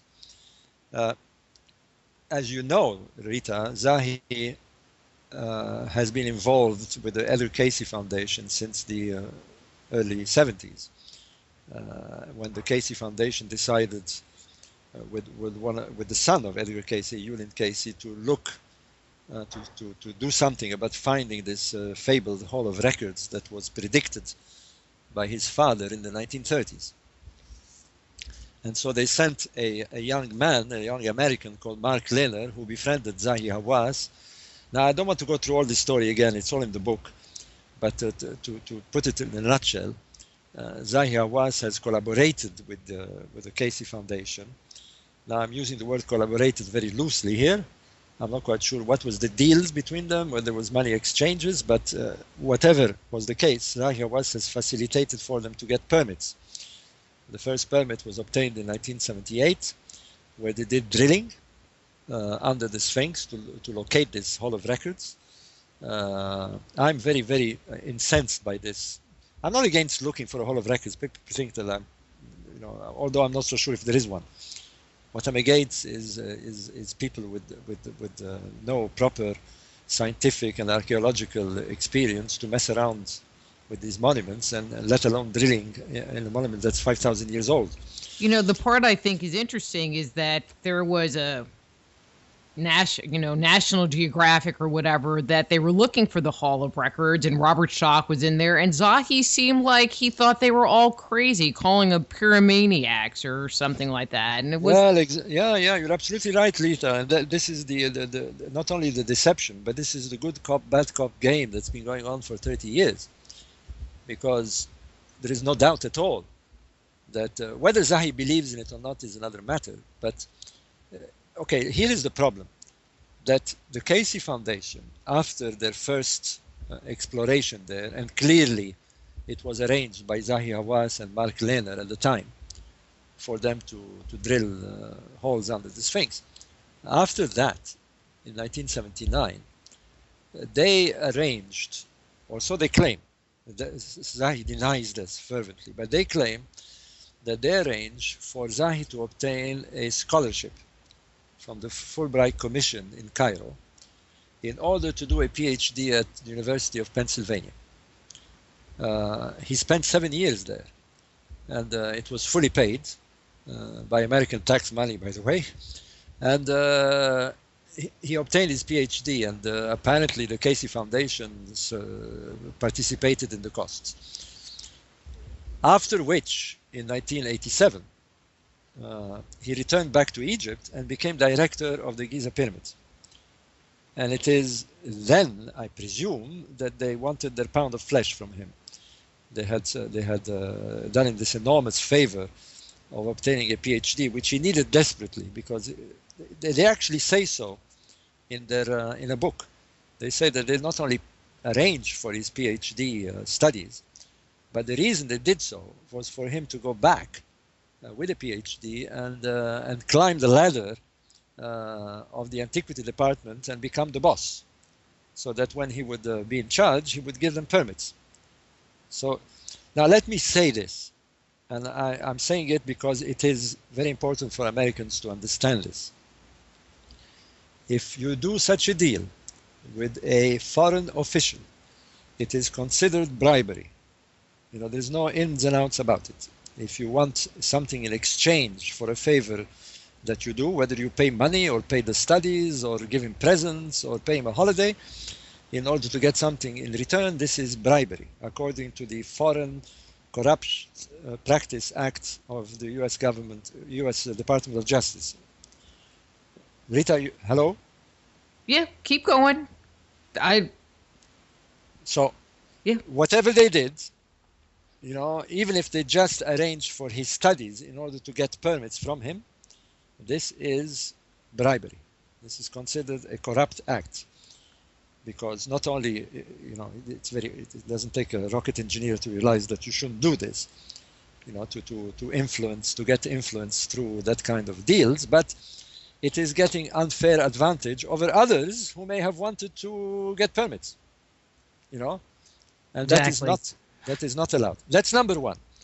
But I'm going to skip all this because, and by the way, all these Zionist attacks that he made against me, you're going to find this very surprising. Very surprising, because, you know, I was always wondering why he keeps on accusing me of this Zionism, you know, that I'm a Zionist and that I'm a Jew and that I want to somehow steal the culture of Egypt and all that. Well, believe it or not, in 1995, two senior members of the Elder Casey Foundation, who had already been involved with the previous explorations, formed a foundation called the Shore Foundation. It was formed by one of them called Dr. Joseph Shore. Mm-hmm. He died last year, by the way. And another one called Joseph Jehoda. They're particularly well known to the Casey Foundation. They're life members and they're one of the big funders of the Casey Foundation. Now, Zahi Hawass gave them a 5-year renewable permit to do it. Well, apparently, the official reason was to clean up the necropolis and repair the faults and chasms in the area. Whereas in fact, it was very clear, and there is no doubt about it at all, that they went there to look for the Hall of Records. They went to look for the Hall of Records, and we know this because they did a documentary, which was never shown, but I managed to get copies of it. Yeah, by the way, a lot of people don't know this, but before I became a writer, I was an investigative journalist. That was my job, you know, so I know how to investigate these things. Anyway, having said this, you're going to be very surprised because this gentleman... Nothing surprises me in this field anymore, Robert. Well, let me tell you, it gets weirder. You're going to get really weird here. You know what we're going to bring in here, and you're going to get really, I'm sure you're going to get surprised. Okay. We're going to have actually the Zionists involved. They actually got involved. We're going to have Rupert Murdoch, you know, involved. We're going to have a U.S. Department of Justice bribery case being opened last year on exploration at Giza, and we're going to have one of the richest men in America also somehow indirectly involved, which is the Koch brothers. You know them, David Koch and Charles Koch. Mm-hmm. I'm serious. They are somehow involved. Hold on a minute. Just hold on a minute. Okay. I'm inviting somebody who's desperate to listen, if you don't mind. It's a very close friend of mine. Okay, here we go. Zahi Hawass in 1995 gave this 5-year renewable permit to Dr. Joseph Martin Shore. Dr. Martin Shore was a life member of the Casey Foundation and one of its main funders. Very rich man. He was the CEO of a pharmaceutical company in New York. I met him many times, actually. A very nice man, by the way. But it turns out, and I found this out not long ago, it's all in the book, by the way, that he was a rather staunch Zionist. But more surprisingly, at the time when he got the permit, his wife, Laura Shore, was the director of Hadassah. I don't know if you know who Hadassah is. Yeah, I know what Hadassah is. Well, there you are. Now, I'm nothing against Hadassah, nothing against Shore himself, but this is, in Egypt, it's really high treason, I can tell you that. Mm-hmm. In Egypt, it's a bit like somebody in America colluding with the Al-Qaeda, okay? I mean, that's how they see it. And Okay. I am stunned that Zahi Hawass has done this. Now, Dr. Martin Shor's mission was clearly to not just look for this Hall of Records. There was something else that has bothered me since, and you'll find the story again in the book. I've written a whole chapter on this because, believe it or not, there was some sort of weird connection between finding the Hall of Records and a big stunt that was going to be pulled at the millennium in the year 1999, in December 1999. I don't know if you remember, but the Egyptian authorities had announced that they were going to place a golden capstone on top of the Great Pyramid. I don't recall that, but go ahead. Well, in brief, the Egyptian authorities in the mid-90s announced that they were going to make a big party at Giza for the millennium. On the 31st of December at midnight, they were going to place a golden capstone on top of the Great Pyramid to celebrate the millennium, and they were going to invite all these VIPs to attend this party.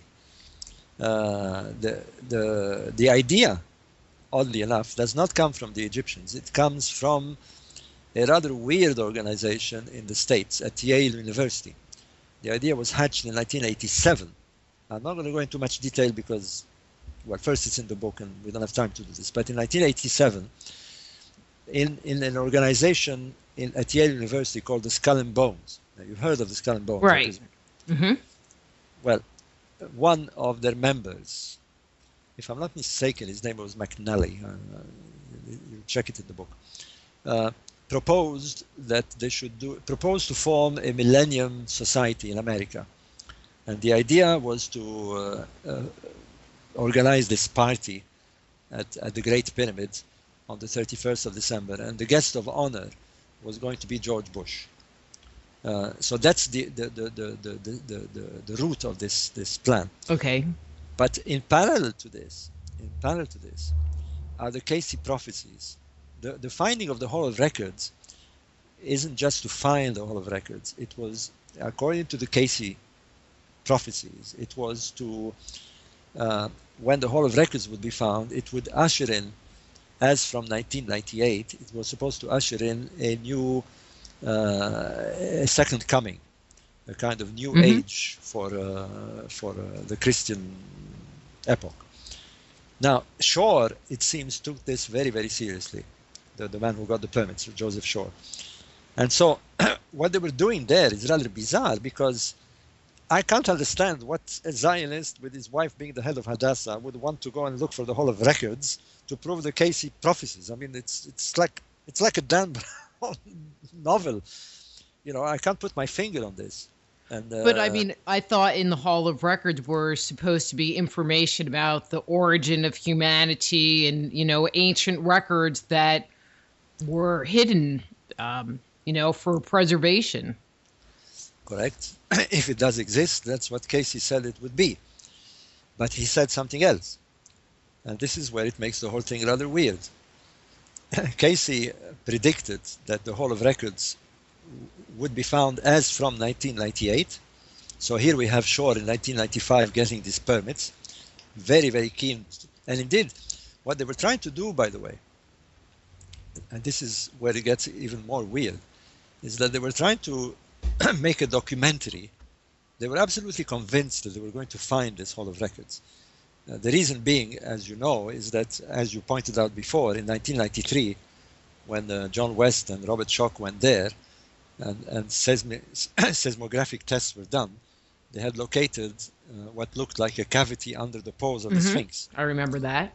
And on the basis of this, the Shore Foundation now, in 95, believed that there was a tunnel leading to this chamber from behind the Sphinx.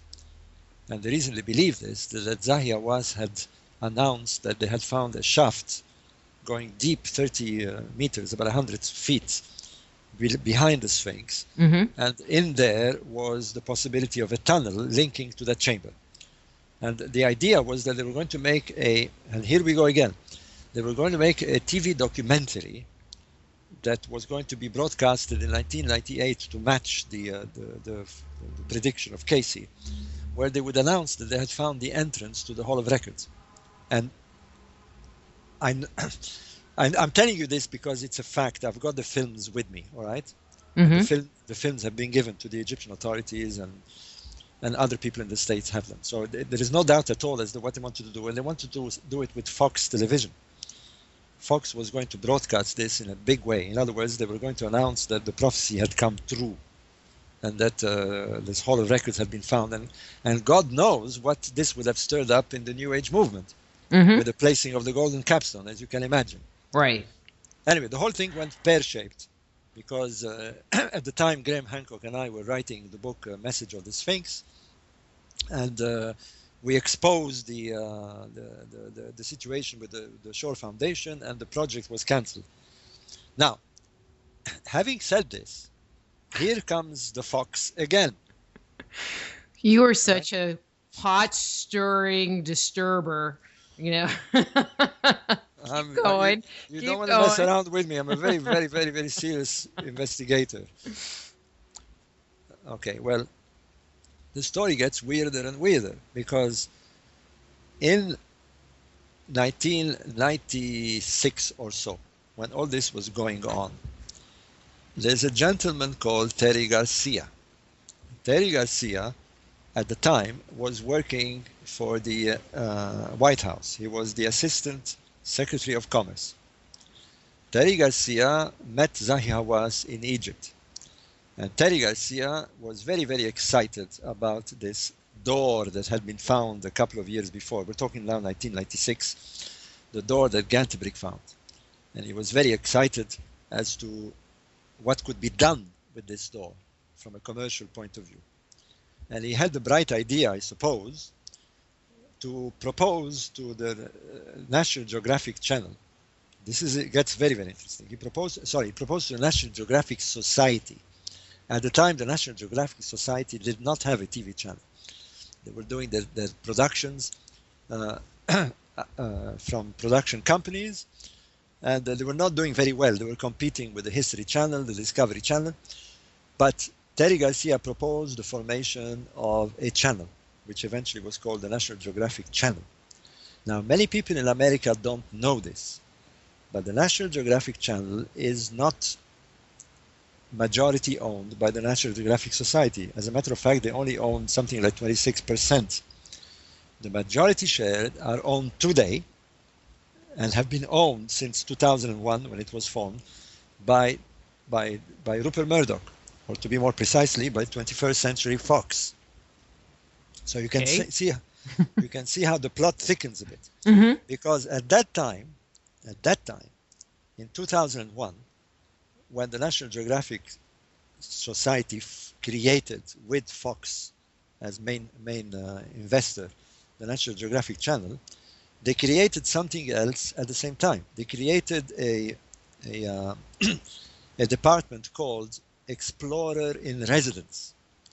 Now, the idea was that they were going to recruit in various countries representatives who were going to act as the representative famous explorers. And there was the Learys in Kenya and various others. And they recruited Zahi Hawass to be the explorer in residence in Egypt. He was but by that time, he was the Director General of the Giza necropolis. Now, that in itself is a bit unkosher, because you can't employ somebody who works in government at that level on a private basis. But nonetheless, they did this. What we didn't know, and this was discovered after the revolution of 2011, was that attached to this title of Explorer in Residence was a stipend of $200,000 a year paid to Zahi Hawass for life. Now, what were they getting in exchange? Because unfettered access? Well, they got the big one that everybody was trying to get, which was the exclusive rights to the opening of the door live, if you remember, in 2002. And they got this, amazingly, when Zahi Hawass, only a few months after being appointed Explorer in Residence, was appointed the chairman of the Antiquities. He was now the boss. He became the boss. And immediately after he became the boss, he allocated to the National Geographic channel, now newly formed, this amazing exclusivity, which turned them overnight when they showed the program. You remember in 2002, it was September. This was a live broadcast worldwide. It launched them right at the top of the chart.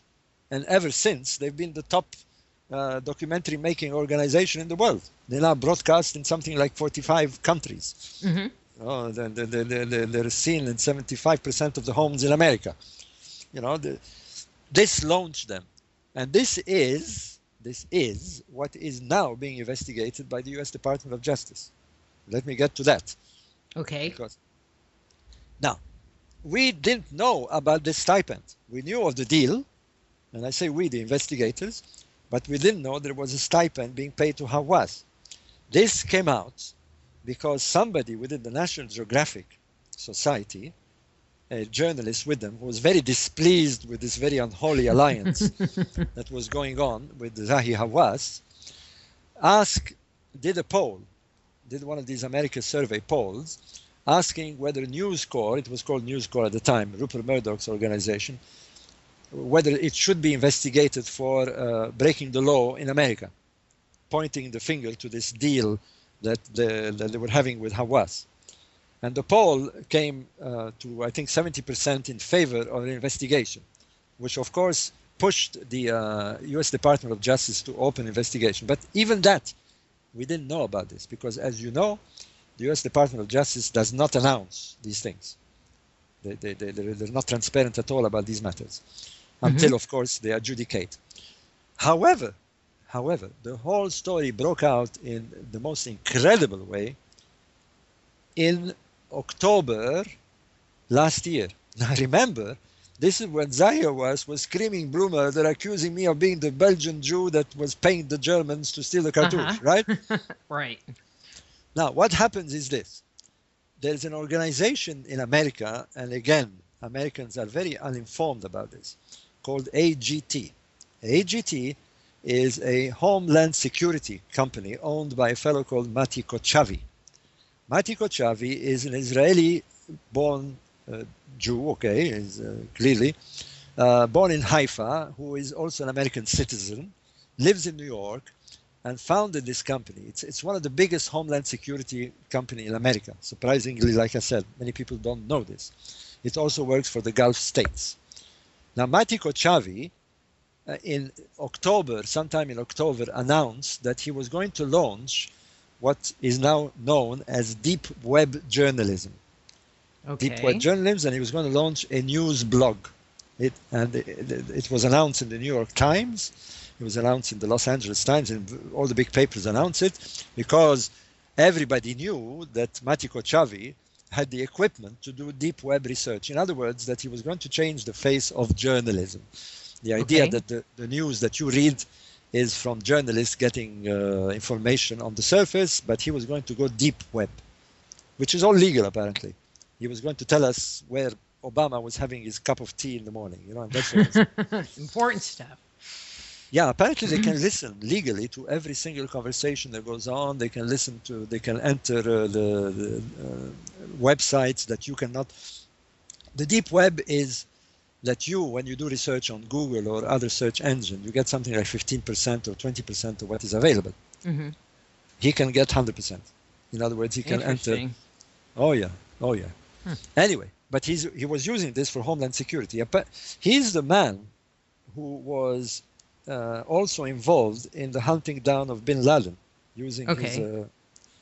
He's a very, very close friend of Bill Clinton, apparently.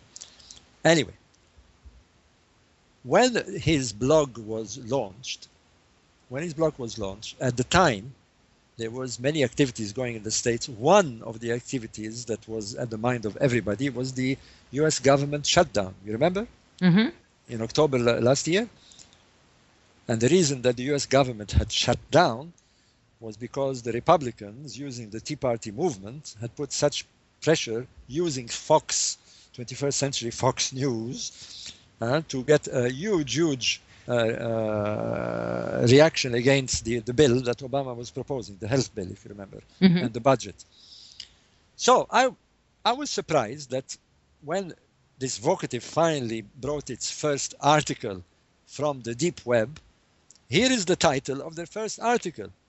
U.S. Department of Justice investigates National Geographic on criminal charges of bribery against with ex-Minister of State Zahi Hawass. I nearly fell off my chair. Of all the things they could do, huh? Of all the things they can do, they bring this story out. And I thought, well, first of all, wow. I mean, we didn't know that he was being investigated, let alone by this super investigators. I mean, I'm a choir boy compared to these guys, I presume. You know, you don't want to mess around with the Foreign Corrupt Practice Act of America. Mm-hmm. They'll send you the biggest investigators you can imagine. So that's number one. But then I thought, well, why is he doing that? I mean, why is he picked on this story? You know, I mean, and then I thought, wait a minute. This guy is very, very friendly with Bill Clinton. He's very, very friendly. He's a very staunch supporter of the Democrats. So why would you want to bring this story out? And then I thought, wait a minute. Who brought down and closed the U.S. government? Who has closed down the U.S. government? And it was very clearly that the pressure that we put on the U.S. government was the funders of the Tea Party movement. I don't need to explain to you what the Tea Party movement is, no? No. Well, you may or may not know, Rita, who are the Tea Party funders, big funders. One of them is Rupert Murdoch. He's actually called the wallet of the Tea Party. And the other one is David Koch. Two people who had been involved with Zahi Hawass, and one of them suspected of bribery, the Fox with the True National Geographic channel. So I thought, oh my God, this Mati Kochavi is using his deep web to point fingers. He doesn't really care about Zahi Hawass, but he's pointing fingers at 21st Century Fox. Because if they go down on a bribery case, it goes all the way to the boss. It goes all the way to Rupert Murdoch. You may know this, I'm sure you do, Rita, that Rupert Murdoch and his organization are being investigated for bribery cases in England. They've been being investigated for the last 2 years. You do know that? No? Well, Rupert Murdoch owned several big medias in England, in Britain, one of them being the Times and one of them being the News of the World. And it was exposed through investigators. There's a book that's just been written, by the way, published in America just a few days ago on this matter, where it was shown that they were bribing, or at least they've been accused. The case is still ongoing. They were bribing various police inspectors to get information so they could write their stories about crimes and hanky-panky stories and so forth. All this blew up at a very high level in England. Now, what is interesting about this case is that Rupert Murdoch is a U.S. citizen. And again, lots of Americans are very confused about this because he was born in Australia, but he got naturalized in 1985 and has taken up residence. He lives in New York, I think, in one of the fancy streets. And now, if you commit a bribery case, if you're really a bribery offense outside America, like I was saying at the beginning of this interview, you are still being held accountable in America. In other words, that American law consider a individual or a company who commits bribery outside America as having committed the act in America. In other words, you can't go to Egypt and bribe an official for whatever you want. You can, but you can be arrested in America for this. So this is a very serious situation because now they may have found, because a lot of people are trying to bring down this organization, and certainly this gentleman, Mr. Murdoch, on a bribery case. He's known, and maybe this Hawass thing Hawass may be the Watergate. That's what I think, because although the story is kind of bizarre, it's easy to prove, or it should be easy to prove. Whereas the other cases are very covered up with all sorts of legal loopholes and whatever. But this one, if they've been foolish enough to pay Hawass $200,000, which we know they did, this is now they admit it, and if it can be demonstrated that in exchange they got privileges to have exclusivity on documentaries, which we know they did, then normally the U.S. Department of Justice and the Foreign Corrupt Act practice should consider this a bribery. But it's all in closed doors. We haven't heard what the outcome of this is. I'm putting a lot of calls out. I'm trying to see if we can get the U.S. Department of Justice to let us know, But until we do, and whether the case is still ongoing, it's been going on since October. Now, of course, I assume, I suppose correctly, that unlike what's going on in the courts in Egypt, the U.S. Department of Justice is not swayed by any big-time lawyers. That they will do their job irrespective of the pressure being put on them by external lawyers, which I'm sure the 21st Century Fox and Rupert Murdoch have, and as they've done, by the way, to this journalist who has exposed the story. If you remember when we were talking about this man who asked for the poll to be conducted, right? They put a lot of pressure on him, and he had to bring down his website. And since then, they shut him up. I know the man. I know. I won't mention his name because I don't want to get him into trouble. Well, there you are. That's the whole story, and it's an ongoing story. And I've exposed as much as I can, with details, with photographs, with documents in the Secret Chamber Revisited. So if you want to know more about this, get the book, Secret Chamber Revisited.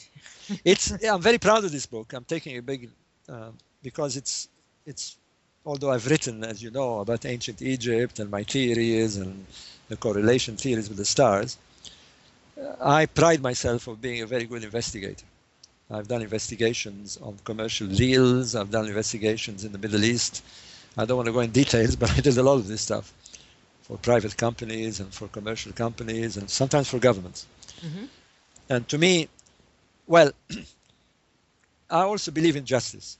I'm one of these people because I firmly and strongly believe, not just believe. I mean, to me, what happened at the Giza necropolis for the last 40 years is a scandal. That proper research have been blocked, that proper exploration, like the Canterbury exploration, have been blocked, that people like Robert Schoch, who has done very serious investigation and needs to do more to examine the date of this necropolis with the Sphinx, has been blocked.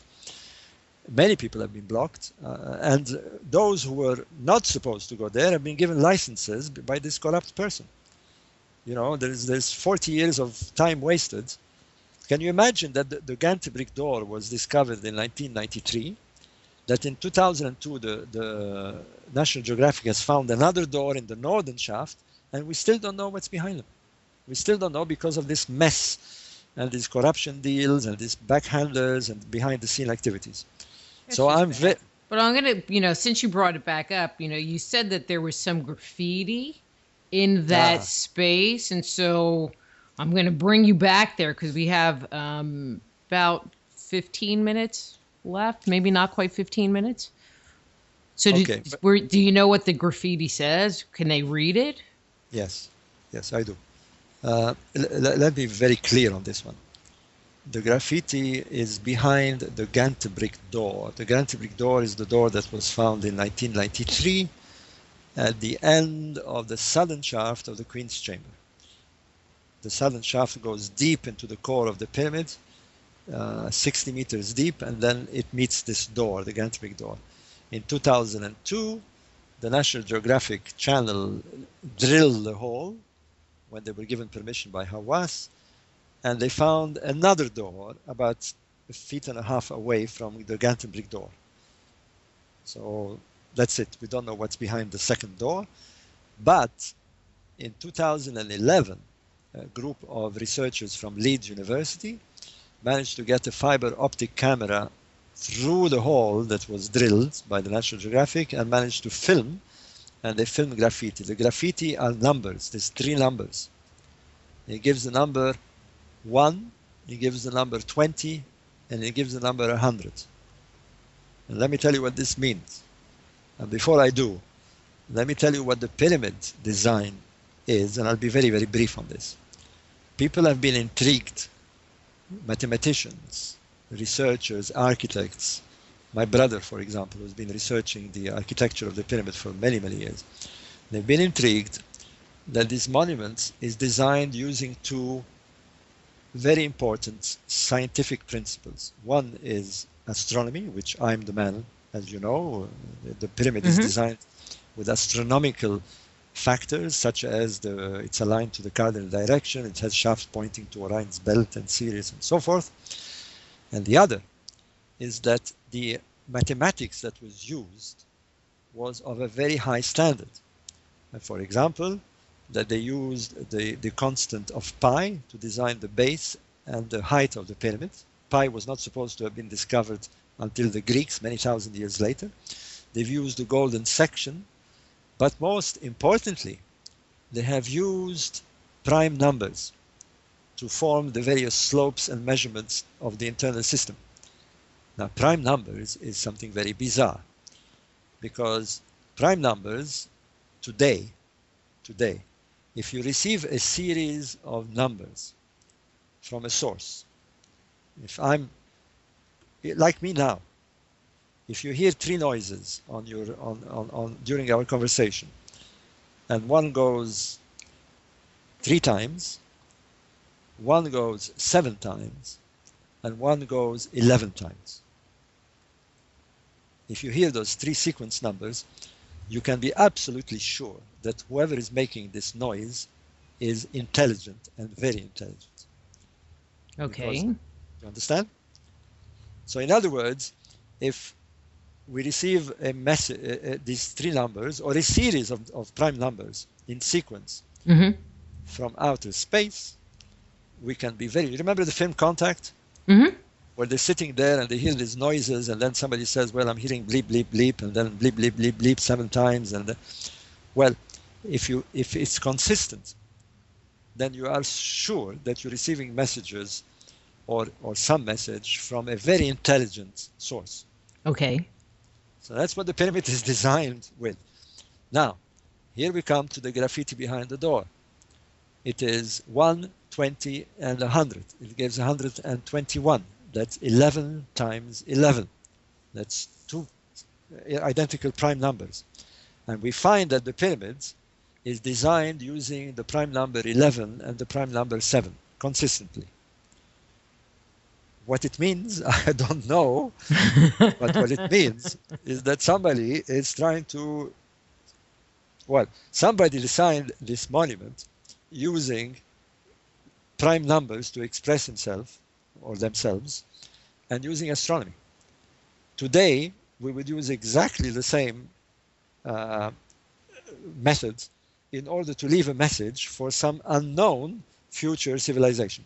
In other words, that there's no point writing in English or in Turkish or in Chinese. There's no point putting Roman numbers because they may not be understood 1,000 years, 10,000 years from now. But if we put prime numbers and we put astronomical directions, everybody can understand them, whether they're on this planet, whether they're coming from Mars, or whether they're coming from another galaxy. So were these graffiti in the ochre as well? Yes. See, I find that very interesting because it's the only writing inside the pyramid. It's not like, somebody could just randomly go in there and put it in. No, not only it's the only writing, but it's writing that were completely sealed. Right, that's what I mean. Sealed in places where you could not reach until you had a high technology to reach them. And think about that. In other words, a device was built so that whatever you had written there was in a substance that could last, and it did last. I mean, it's lasted thousands of years, and it could not be reached. It was totally sealed, And you could only reach if you could construct a machine that could reach it, like Gantenbrink did. Mm-hmm. So whatever you want to make out of this, but it certainly raises a gigantic question as to what this pyramid means. And that is the research that needs to be allowed. Because if it isn't what Egyptologists think it is, if it has a message, and the message is of that caliber, of that intelligence, then in 1,000 years from now, people will say, my God, I mean, how didn't you see it? How didn't you investigate? And we would say we weren't allowed to do so, you know? So this is what I've been advocating for many, many years. This site has raised so many questions, Rita, that it isn't just, I mean, okay, we have this very mysterious code in the pyramid that needs to be deciphered. We need people to go there. We need people to take new measurements. We need people to see what's behind the doors. Maybe looking behind the doors. We need people to investigate whether there is or there isn't a hall of records under the Sphinx. We need to investigate why and how they moved blocks that are impossible to move today. We need to do this.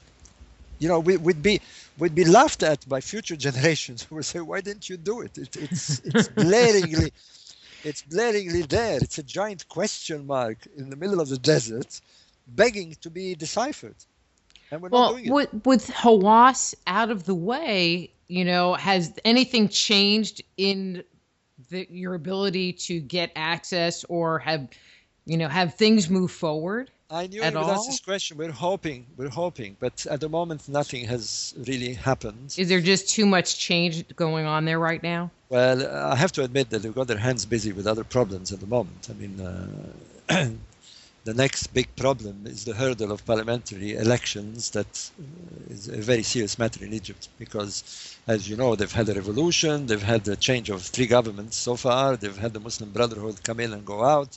It's a mess.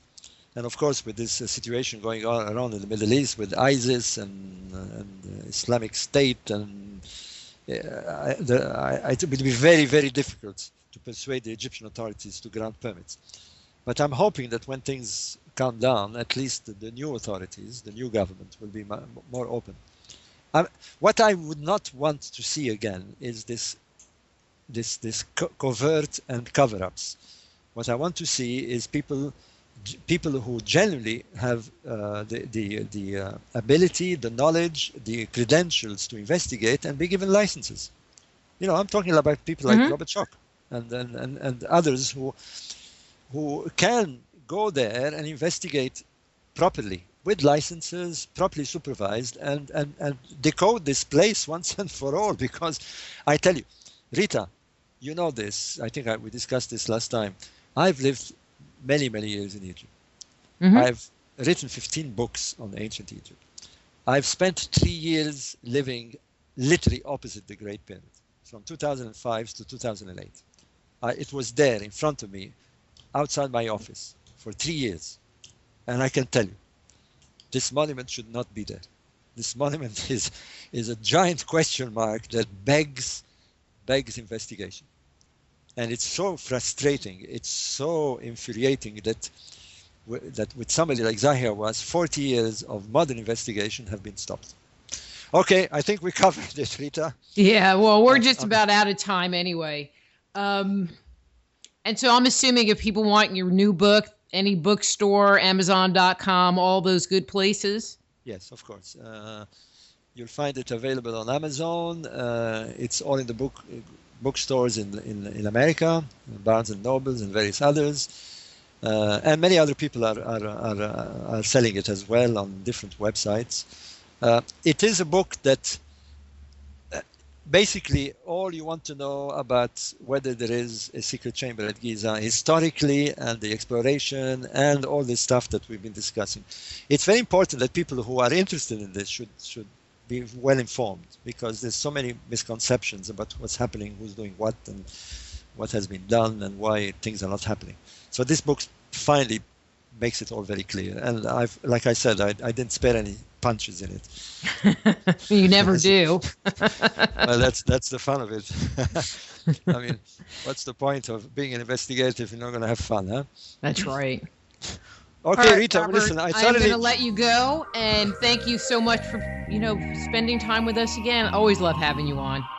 It's a pleasure. It's always a pleasure. I'm glad you're letting me talk because I enjoy putting it. I enjoy the time, actually. It's important you've given time to explain this properly, and you do that. Good. Thanks a lot. Good. You're very welcome. Well, you have a great one, and I will talk to you again soon, I'm sure. Thank you. Bye-bye. Okay, bye.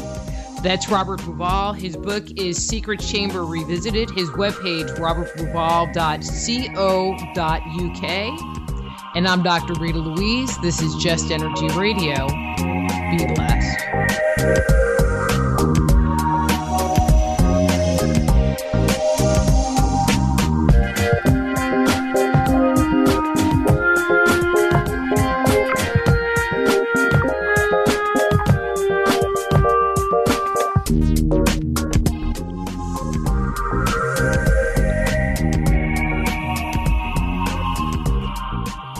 Join host Dr. Rita Louise each week at this time for Just Energy Radio. Point your browser.